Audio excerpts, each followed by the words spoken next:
এর উপর এটা 42 সাইজ।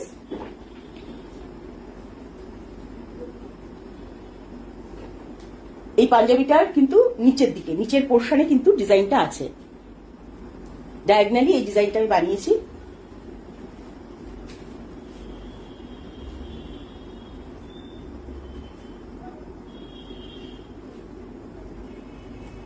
শুধু তাই নয়, পাঞ্জাবিটা যেরকম ডিজাইন আছে এটা আবার হাতের ঠিক কিছুটা ছেড়ে আর কি মাঝামাঝি জায়গা দিয়েও আমি এই ডিজাইনটা বানিয়েছি, যাতে পরলে পরে স্লিভসটা এরকম দেখাবে।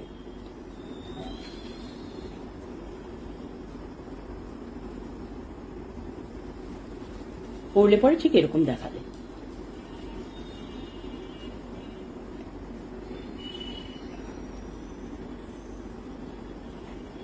এটা কিন্তু দুদিকেই আছে, এটা শুধু একদিকে আছে তা কিন্তু নয়, এটা কিন্তু দুদিকেই আছে পাঞ্জাবির এই ডিজাইনটা হাতের।